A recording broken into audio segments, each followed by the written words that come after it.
Hello, everyone, and welcome to another episode of Six Figure Souls Doing Good and Making Money. My name is Camille Miller, and I'm the founder of the Natural Life Business Partnership, a global network for soul centered entrepreneurs. Today, we have a very special guest. Landi Maduro. She is the writer, producer, director, and founder of Bluechild Entertainment. She is also the proud leader of Women of Color Filmmakers, and I am so happy to have you on today. Thank you. Welcome. One of the reasons I was so excited to have her on, well, one, I have a daughter in film school, but also just for an inspirational story of someone coming from the art. And I have two other children. One's actually a writer and a creative director, and one's an actor. So all of my kids I put in those performing arts. And I think sometimes when you have creative direction and you might not know what you want to do, people would be like, don't go there, follow this other path. And I'm a total believer that if you're creative, you're what the world needs. So I really just wanted your inspiring story so the person that's watching this can be like, oh my gosh, that's me. I think I can do it. Right? And you touch so many pieces of it that I just wanted to share your story. And I'm so happy to have you on. Oh, thank you. I'm so happy to be here. I love what you're doing, by the way. This is so Thank you. needed, especially right now with the state of the world. So thank you for doing this. This is awesome. It's Thank awesome. you. Thank you. Yeah. So let's start a little bit about you. How about your backstory before you had this wonderful entertainment company that does so much and I know it embraces so much too. So I want you to just to talk about it. But what's a little bit of your backstory? Sure. Yeah. So I started as a model and an actress. Okay. Um, but I wasn't able to 100% just dive in because I had a child at a very young age. Okay. So 1 month after my 20th birthday, I gave birth to my son. And that meant I needed to work because I just, I thought I was going to just get assistance and get some help and went into the welfare office and, nothing against anyone who has to go that route. But I walked in there and was like, this is not for me. Yeah. So I, had to work 2 and 3 jobs to make sure I provided for him. I was in college, I was working, and I was still modeling and acting. But I realized that I needed to take care of him. And so I kind of did that and worked in the medical field, took little jobs here, but always still grasping at that dream, never letting it go because it was what I wanted to do. But I just couldn't afford to eat top ramen and sleep on someone's couch when you got an infant on your hip. So did that for many, many years, just kind of doing what I could here or there. And then moved to Los Angeles. I'm actually from Washington State. Oh, okay. So I'll be able to pursue that career and just started really diving in and found jobs that allowed me the flexibility to go and audition and act and sing and do those kind of things and still be able to support my son in the medical field. So I think this is very important because where there's a will, there is a way. It wasn't easy. Yeah. Right. It was not easy. There Yeah. were many times I was exhausted. I remember once when my son was like 9 years old, he made me my dinner. He made like a sandwich and put it in the microwave and put a note that said, Mommy, your dinner's in the microwave. But your kids see your Yeah. work ethic. Absolutely do. Knew, even as a little kid, that I'm not abandoning him. I'm trying to provide for him. Right. And that work ethic got instilled in him as well. I love that. Yeah, And you so were following your desire. exactly. You kept doing what you wanted to do for yourself. Right. And even though I couldn't do it on the level I wanted to because I had responsibilities, Yeah. I never let it go. You I was stayed like, on the path. this is what I want to do. I'm not letting it go. And so once he graduated from high school, then I was able to kind of dive 100% in. But I like to share this because fear set in. And it was, but this is what I've always done. So maybe I could do both. I was scared to just dive in because now I'm older and I'm like, okay, I don't know about being hungry for I don't know, man. I don't know if I can eat top ramen. I got out of modeling because I hated being a size 0, Right. So then I decided, you know what? I'll do it one little piece at a time. It Okay. scares me, but I'm going to take one step at a time and do every day something that terrifies me. Even if I can't do it all the way, I'm going to do just a little bit. And I may have crying spells and may be terrified, but then I'm going to, you know what? I got to get over this. It's time to do it, or it's never going to happen. Yeah. And that's exactly what I did. Yeah. That's just an important piece to reiterate to everyone watching this.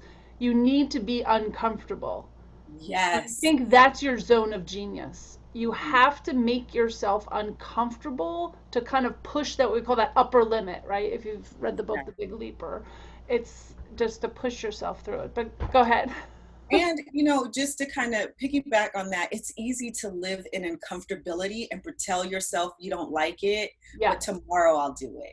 You know what I mean? Yeah. It's right. like this weird thing that we do to ourselves subconsciously where we're like, you know what, I know I need to do this. I hate this. I'm miserable, but I know this misery. I know it. Yeah. And I think that's why a lot of times people support themselves by a job that they hate to Yes, do a hobby they love instead of making that their career. They keep it kind of in that hobby space because it's safe. Right. exactly. And I can go on that jobs aren't really safe at all, but especially after this, right? But Right. yeah, it's that. But I really believe in my heart of hearts that when you close that door of safety, this big wide door opens that could, it's almost like a double decker that could not have opened because the other door was stopping it where It's you were so true. standing. And it all is really, we hear this and it sounds cliche, but it really is about your mindset. And Yeah. it's about, thinking big. The opportunities come when you set yourself in motion. And you also, I think, which is so important to me, you don't realize how you're blessing other people and who's watching you. I You love know what I mean? You I don't love that. realize it. Yeah, Like, yeah. even how I ended up starting my group kind of came from that, which I'll get to in just a second. Yep. But so I went to photography school, and I started doing photography because my dad was a photographer when I was a kid, and so I was like, okay, I get how to take pictures. I used to model. I understand all this, and so I loved it. It just kind of parlayed itself into filmmaking because I hated auditioning. I hated someone telling me I wasn't enough of this, or I look too much like her, or I'm this or I'm that. I'm like, I would rather just write it myself, shoot it myself, and make it happen. But of course I didn't have a clue as to what the hell I was doing. Yeah, that's But okay. I started writing, wasn't in the right format. It was like in story form, but hey, I had a script in my mind, and so set out to do my first project. But because I'd worked in the medical field for so long during the time that my child was growing up, I had administration experience. So I understood how to manage people. And that's a huge part of being like a director or producer that you Or a need. leader. Yeah. Yes, you need to understand that it takes, I always tell the ladies in my group, directing a film is like directing an orchestra. You don't have to know how each instrument works, but you need to have a general understanding of that instrument so that you know how to make that beautiful symphony and guide each person playing that instrument to help create that. And so I understood that by managing staff, and it parlayed into directing my first big film, which had like 80 cast and crew, which was big for me. Oh my gosh. So I'm curious, did you go to school at all for film or acting or anything? Like, did you have any classical training or any training? Photography. You just decided I'm making a film. Yeah, I had experience. Well, I had acted, so Yeah, I right. understood how set life worked. I did go to school for photography, so I understood lighting, composition. Okay, Like good. I understood that that Yep. aspect. I think that made me a more well-rounded director because I Makes could sense. speak to my crew on the technical things. I Yep. know ISOs and you know, and lenses and all that, but I could speak to my actors on performance. And sometimes what happens, what I've seen now working with people who have formerly gone to school, if they only did one thing, they struggle with the other. So if you're only a camera person, you don't really know how to talk to the actors and get Yep. those performances. You know what Yeah. I mean? Makes sense. Or if you're an actor who wants to direct, but you don't understand the difference between a 50 millimeter lens and a 85 millimeter lens, then you don't know how to get that visual story and connect that to your DP to speak their language, you Yeah. know, to get what you want. So I feel fortunate that that helped me to kind of be more balanced. Now, I didn't know everything. And it was funny, like my first project that I directed, I knew what I wanted visually, but I didn't know how to say it. So I was like, okay, in this scene, I want it to be, you know, like, no, you can't hear the audio, but he's doing all the movements. And my first AD was like, so you want it to be MOS? I don't know. Does that mean no sound? If that means no sound, then that's what I want. So I think because I had the confidence, even though I didn't have all of the skill set yet, Yep. that crew respected me. Yeah. And that was my first big crew in Atlanta. And those guys now, they're like, Landi, whenever you need something, you know, whenever you're working on something, we want to be on it with you. Because I had a clear vision of what I wanted it to look like, you know, and I wasn't leaning on them to teach me. I just didn't know all the lingo just yet. Now I do, but back then I was like, I don't know. You know what I mean? Yeah. Yeah. Yeah. So by doing that and launching the production company and, you know, then people started seeing, okay, her projects look good. Can you produce mine? Can you help me? And so always still loving photography, I started doing more, actually producing small business commercials, online tutorials for companies. I do a lot of that, of just helping businesses Okay. um, get their stories told in a way. Uh-huh. And my filmmaking background helps because then it's not just a boring talking head video. There's some heart to it. So I do a lot of those for my clients and a lot of online learning courses. So how do you add some personability to teaching something? And so that kind of allowed me to still keep my filmmaking career. And from there, I just I realized, you know, working with women on set, I was getting a lot of women applying to work with me as a DP or a photographer, that didn't have the confidence. Their skill levels were just amazing, Yeah. but they would come in like, well, I would like to be paid this, but you know, I understand. And I'm like, what is happening? Are you down to, you know, or I get a guy who didn't have the same skill set as this awesome woman, and they're coming in with all this confidence. Yeah, well, this is what I charge. What is, I don't understand. So I was like, okay, there's somehow this disconnect between our worth and the quality that we put out. For some reason, we don't accept our work. And I've been guilty of it too. Sometimes if I have a big client, I've gotten nervous, you know, Yeah. in the past, You and undercut it. Yeah. yes, and not anymore, but Yeah. there was Yeah. We all go through that though. Right. yeah. And so, you know, just I started deciding I wanted to help other females in the film industry whose voices just aren't heard, um, or who are struggling. I will say, as a woman who's normally behind the camera on set, I am definitely the minority. And I say that to say, like, you know, it's a boys club.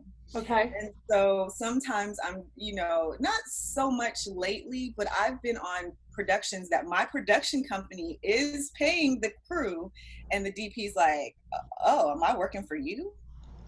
Yeah. And if you want to get paid, I advise you to fill out this paperwork. I've actually had that happen to me where, oh, well, you can't be the director or you can't be the production company. You're a, you know, without saying you're a girl, or they expect me to look a certain way if I'm behind the camera. Gotcha. And you know, I've had to prove my worth. And it's unfortunate because it's not the same for men. Yeah. And yes, things are a changing, but they're not a changing that fast. I understand. You know? And so I was like, I want to be a support system for women, especially women like me who are maybe pursuing this career and they're not 20. You know what I Yep. mean? And so that adds a whole nother layer of confidence issues, because you're like, okay, am I too old? We're told in Hollywood, you know, you're too old if you do this or that, or if you look like this. Or, like, they don't have to know how old you are. And if you're telling your own stories, nobody's gonna care. Yeah, You know what I mean? Nobody's absolutely. going to care. So I wanted to have a place where I could help women, educate them on the film industry so they have confidence when they step into those interviews and are not undercutting themselves, and then feel confident enough to tell their stories and not have someone dictate to them if their stories are worthy to be on HBO, Netflix, in theaters, you know, that kind of thing. So that's kind of how Women of Color Filmmakers was born.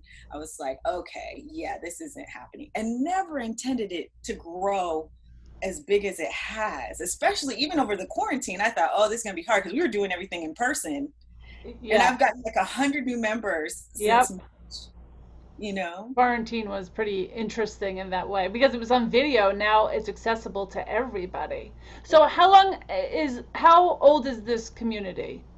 Only a little over a year. I A took little it over a over year. in July of 2018. Okay.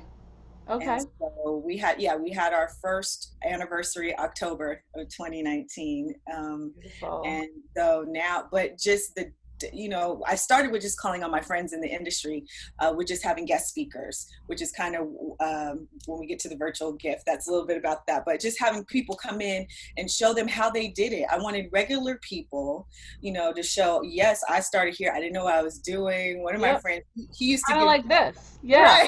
right, right. He was so broke, he was giving plasma just to be able to pay his rent. Now he directs everything Chicago. I was teasing him. He's from Chicago. He's Chicago PD, Chicago Fire, Chicago, like Oh, all those TV shows. And so he came and spoke to the group and kind of shared his story. And I was like, look, I've seen his story. I've seen his struggle. You can do this, you know? And just different people. So we started with just having different guest speakers, and then we started doing workshops. So teaching, directing. We have a DP class we're working on right now that's kind of hard to do virtually, but hopefully when we're able to meet again in person, be teaching camera angles, lighting, those kind of things.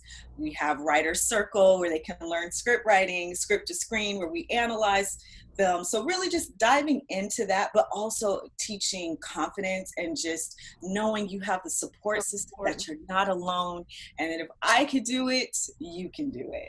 I love that. I Yeah, love that. And I think that's such a part that's just missing, because yeah, even if you go to school, which you sound like an MBA in film, right? So, but if you go, they're not teaching you how to present yourself, how to show up for work, how to, all that's missing, right? And it's all relationships, it's all who you know. it really Yeah. is in everything. Because even for me, like as a creative, most of my friends were creatives, but Yes. I was trying to build my business, and that wasn't serving me. Like, they don't know. That's the part they don't like. They want to focus on making this beautiful. So I had to find a community that helped me build my business to a level that now I can expand. So Right. I joined business groups because I knew I needed a mentor in the business world because I didn't know what I was doing. So I highly recommend that. Get in like-minded groups and get mentorship. And sometimes that means stepping away from your friends. Doesn't mean they're not your friends. Doesn't mean you don't still hang out with them.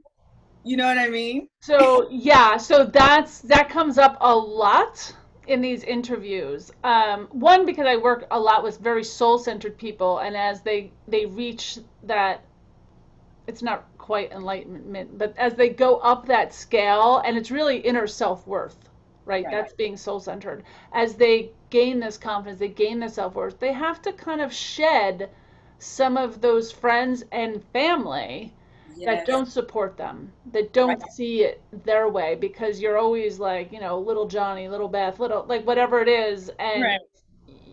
not in that same point, right? So they do Right. that. But it's also in business as you start to move up. And I think that's natural though. Like you Yes. should be so proud when you start to move up and find new circles, and you should constantly find new circles of friends and business associates and whatever that is, because you are the 5 people that you hang out with, Right. right? And I'm always looking Mhm. for people bigger and better than I. Like I Exactly. want to be the one like, please let me in your circle. Exactly. I do not want to be the smartest person in the room. Yeah, I want to learn and glean and genuine relationships. yeah. I'm not saying follow somebody around and stalk them, you know. No, but success leaves clues, right? You don't have to Exactly. reinvent the wheel. Just watch people and take a bit from this one and a bit from this one and a bit from this one and be authentic, and don't try to pretend you're someone that you're not. When I think when you're authentic, that's when you shine through. When you're And they will totally want to you. help you. Yes, and they will totally want to help you. Like when I joined some of these business groups, I was really doing it because I know there's so much I don't understand. Because Yeah, I mean, I understood business and working for someone else and managing their business, right. but I was struggling to apply that to myself. And I really understood the creative process, but I didn't understand, okay, what am I missing in running my own personal business? Why is it I can't scale? What am I not doing right? Right. And when I started getting myself in these groups, not only did I glean so much information, but then they're referring me business. I didn't even join the groups for that. I was like, I just need to learn from some smart people. Yeah. You know what I mean? Yeah, but it's the trust, right? It's the Yes, trust that builds businesses and that relationships and kind of, relationship. yeah. And in the community that I run, now they're all different businesses. It's who you are, not what you do.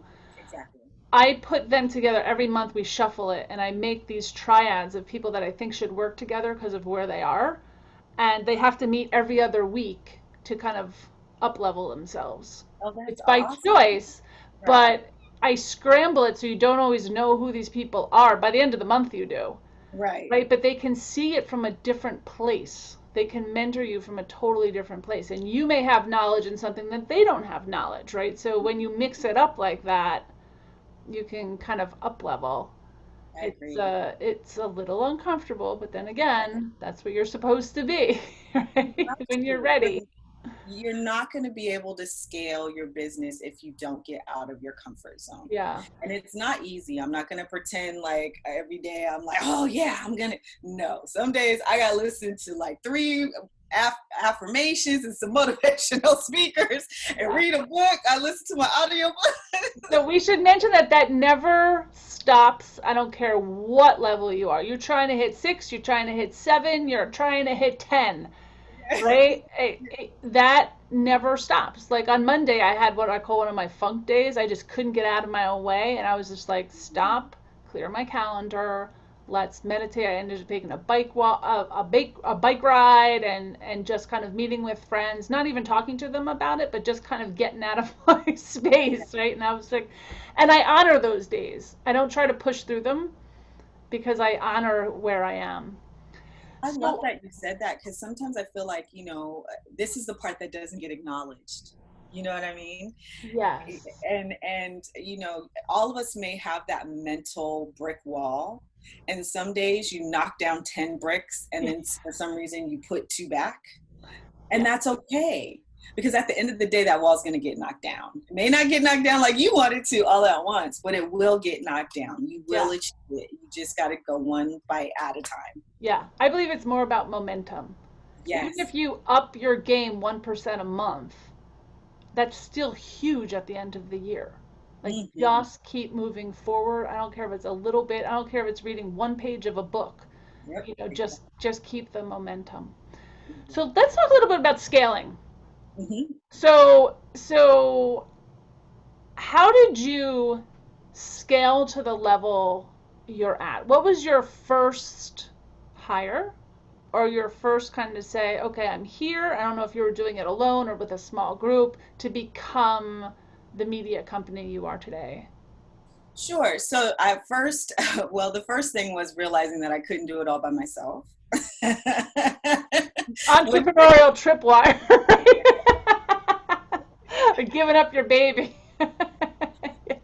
That is definitely it was hard for me. I think because of the fact that I've always been a hustler. I've always taken on a gazillion things at once. Even in high school, I had to play sports, class president, did this, did that. But it's like, okay, can you pick one thing, kid? You know what I mean? So it was definitely hard. I had a lot of mishaps, made a lot of mistakes. And then finally was like, you know what, this isn't gonna work unless I get some help. And so I hired, an assistant, and then I started interning people, realizing there was a lot, especially, in film and photography, because we do both. We do photography as well. There were people who just wanted to shadow me, and this kind of happened organically. Like, I wasn't seeking them out. Like, I'd get a call, hey, my son wants to, learn filmmaking or wants to learn photography. And so it's like, great for me, great. I can have them on my bigger shoots that I couldn't handle by myself. And then I would also hire other reliable photographers and things, because we do a lot, not so much now, but we used to do a lot of event photography. Okay. So I would, especially around the holidays, you want to be able to have multiple jobs. So I would hire photographers whose work I admired and who shot similar to me, because that's what my clients are expecting. Because sometimes that's that hard sell to have to tell them, I can't be at your event. However, you're going to love this photographer. Some people are cool with that. Some people are like, no, I want you. So, there was some educating of my clients. And that's the other thing that I think is important, especially if you're in a service-based business. You have to do some education of your clients, understanding you can't let your clients dictate how you do business. I think that's very important. Love that. Yeah. And I think the other piece, though, is the leadership on you, that the people that are representing you are exactly like you. You've trained them to represent you the right way. Right. And that was also learned. I had to start a contract. I've made that mistake. You know what I mean?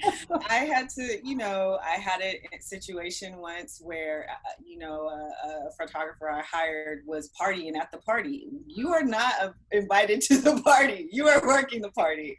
So I had to have them all now sign contracts. This is how you behave when you're representing my company. Now, if you go out and shoot on your own, that's on you. But this is the expectations of you when I contract you to work for me. And none of them had a problem with it, and they all understood it. Because clients, when they like you, especially at events, oh, come have a drink. No, I'm working. Do you want your pictures or your video to look nice? Then you gotta let me do my job, So setting rules in place for the people that you hire, even if you're contracting them, like most of the people that work for me are contracted, with the exception of like my administrative people. So you've got to make sure that there are rules in place, because they are representing your business.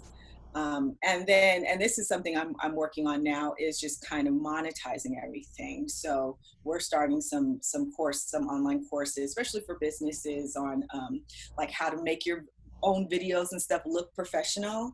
So that way you have that income coming in, and I don't have to be so hands-on as I want to do bigger things for our business. So I would think those are the first steps. Excellent. And those are all online classes, right?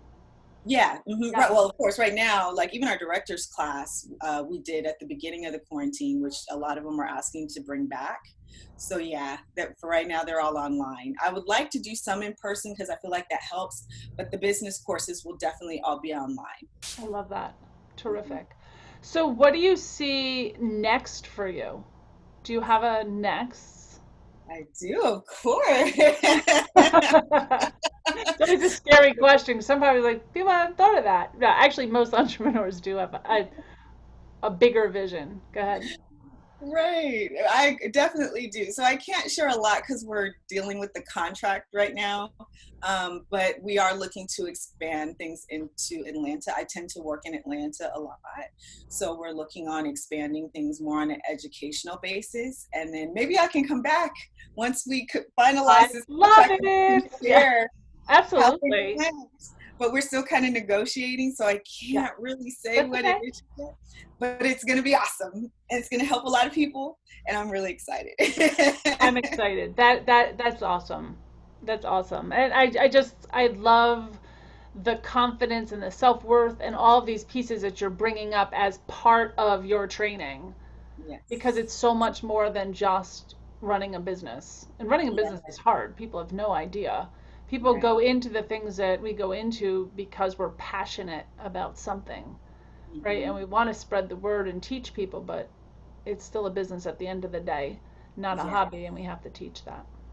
Yes, and even in the Women of Color Filmmakers, I again had to realize we started growing very rapidly. I can't maintain this and my business by myself. So I created a board, it's like we need a board. And now we're making it a nonprofit. But it was I knew that this is growing too much. I can't do all of this. And you have to get to that point where you realize that. At first, of course, like whenever you're getting something started, it's you are the chief cook and Yeah. bottle washer. You know what I mean?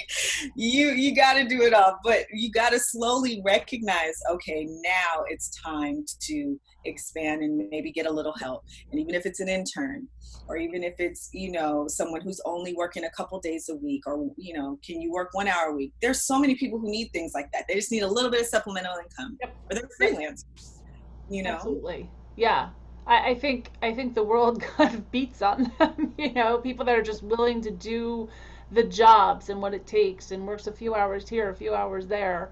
I just had a conversation with one of my daughters, not my oldest one, who just started a job and she can only get part-time hours. And I was like, go right to your manager or supervisor and say, when everyone calls out, even if it's last minute, can you text me first? I live down the street. Do you know, yesterday, she's only been on the job 2 weeks. She goes, Mom, I got a text. Someone dropped out. I was like, yeah, you're a teenager. They always do. Like, at the last minute, something comes up. I was like, you just want to be the first one they call. You'll be working full time. And the manager had her on speed dial. Well, it was a text, but I love that you said that, because that's how I moved up quickly in the medical yep, field. I was always the one willing to figure it out. figured. Um, and so even there, like, I didn't go to school for the medical field. I started filing in the file room. My mom got me there. My mom's a critical care nurse. She referred me to the job in a Yep. pulmonary office, filing after school. And a woman left who was doing medical billing. I was like, well, I like to learn, you know? Yeah. And I never knew that that would support me and my child by just learning that. And quickly I moved up to being the manager of the office. You, I don't know how to say it. You never know who somebody knows. Mhm. Right? So I got connected to you from another speaker because I reached out and said, "Who do you think fits this?" Like I'm looking to branch, right? And now I know you, right? Yes. And so it's everything's who you know, your network, but it's always being willing to adapt, I think is a big quality of an entrepreneur. But if you looked at my history and my background, you'd be like, how the hell did you end up here? Well, I didn't know when I was going through it, but my journey Right. was perfect for Right. where I ended up, right? And Right. it So was true. just who I am. But I was always that one. I worked overnight shifts. All my kids work overnight shifts, and then they go to college in the morning, just like I did, because that's how I got through. And I did all sorts of jobs because I didn't know what was gonna come out of it, and I was just Right. okay with it. And I also enjoy working, so Right. and I always look at everything as an opportunity and just really be curious about all possibilities that could flow my way. I'm just I totally open that totally, way. I totally agree with that. And I do think one other thing I always like to share with business people, especially, is take care of your staff. I Mm, would say, when I used to manage doctors' offices, one of the biggest issues I would fight with my doctors is we got to take care of our staff. When you yeah. take care of your staff, they are loyal to you. Oh my When gosh. business is rough and times are hard, like Yeah. now it is for business, they're going to be there to support you through that. They will come back if you have to, let them go. They'll be like, hire me back. You know what I mean? Like, they'll be for you. Take care of your people. Yeah. Be compassionate. Treat them how you would want to be treated, and they will stay with you. Forever. So the loyalty. So I before I did this, I used to run nonprofits, Mm-hmm. and people are always like, how do you have the staffs that you have running a nonprofit and they never leave you? And I was like, because they work for less, because I treat them like gold. Right. Mm-hmm. And I did a lot of returning moms that came out of the field and wanted like part-time jobs, and I was totally flexible. Your kid's sick, you got to be home, like whatever you need. I'm a mom. I'm a full-time single mom. I get it. I'm just going to make that work for you. Like whatever you need, you come to me first. I'll make sure it happens. I used to have these staffs and people were blown away. Like I could have someone working like, you work 9 hours because that's what you do, but you do your job in this lane and you are awesome at it. I'll pay you for those 9 hours Mm-hmm. and you figure out how to get them in. Like, and because it was a loyalty thing. Exactly. I celebrated them all the time. I thanked them, and I always had staff meetings because they were just as important as my CFO was. Yep. Right? They were just as important, and I wanted to hear them. And learning that you have to teach every single person about your business and the why behind the task. Don't just give them the task. Tell them the why it's so important that you do Yes. this, and then Yes. they get it. They're a part of the foundation of everything. Exactly. And listen to what they have to, if they're in the trenches doing that work, because really you can't They're- be doing everything. So if Yeah, they're doing that work, they're seeing the pros and they cons. are. Listen to what they have to say. Yeah, Don't assume that just because you're the big honcho that you know it all. yeah, Share in that with that experience with them and they will be so loyal to you. I love that yeah. you said that. That is awesome. Yeah. It's just, I don't know. It's just be coming from your heart. Like I always think, if you just listen to your heart. I was reading a book and it just said your body is your subconscious. So if something's not right, Right. know where it's coming from. Right? I'm like, woo, that got a little close to home. Thank you so much for being a part of this summit. I find your story so inspiring, and I know it's going to help so many people that are watching it at exactly the time they needed to see it. Thank you so much. I am so honored to be here amongst the awesome people you have in this summit. I'm like, wow, I'll be tuning in for some of those. Yes, please do. And if you love it or have any great comments, I want you to come back to our Facebook community and just continue the conversation and tell me what you loved about this. Most of the time, all of our speakers are also in that community. So if you wanted to reach out, you can ask a question and we can always bring them back to do a live and answer things. So definitely share this with your friends at sixfiguresouls.com. Thank you, Landi. I'm so excited to have Thank you. you. Yes, thanks for having me. I enjoyed it. You guys You are take welcome. Bye bye. Bye bye.